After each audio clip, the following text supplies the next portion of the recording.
Hello guys, this is 5th generation Hobby Shop and welcome to another unboxing and testing. So meron tayo ditong Canik TP9 Airsoft Pistol, gas blowback Airsoft Pistol Canik TP9. Ito po yung model.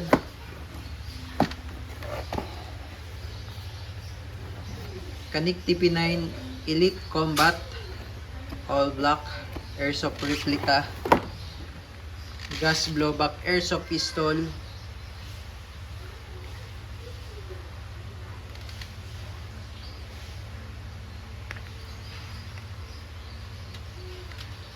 Canik TP9, meron siyang kasamang gas number 12 tsaka .23 na 4,000 shots na BBs.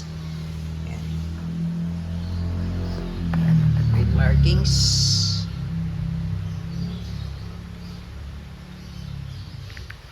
Gas blowback airsoft pistol.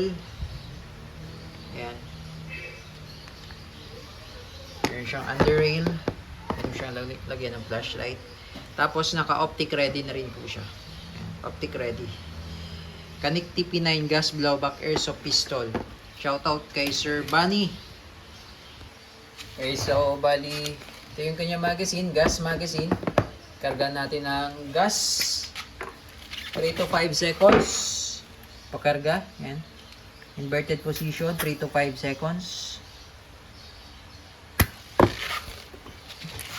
Okay, so bali yung trigger nito, kailangan nyo pong diinan po. Sasagad nyo po, didiinan nyo po yung trigger nya. So meron siyang indicator pag loaded na siya, pupula. Okay, so mamaya test natin. Ito yung BBs, bala, projectile. Papasok ko lang siya dito. Ayan.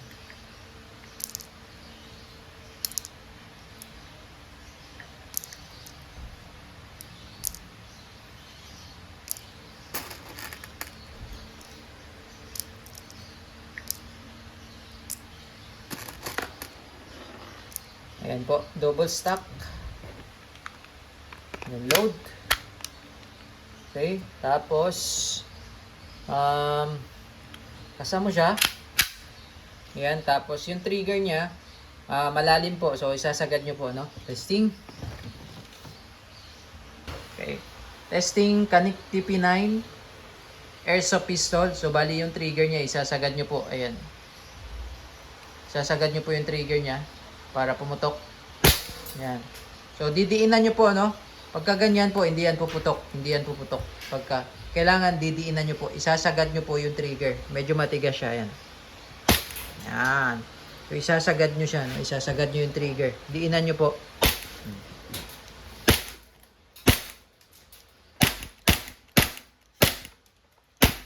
Yan. So, pag wala na siyang bala, nag-open slide din siya. Ayan. Okay. Release mag, hatak, release, hammer down. Ayan. So, meron siya indicator. So, pag hinammer down mo siya, ayan. Okay, so Canik TP9 gas blowback airsoft pistol. So, isasagad nyo lang yung trigger niya. No, medyo matigas lang yung trigger niya.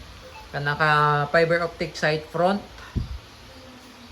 Ayan, gas blowback airsoft pistol.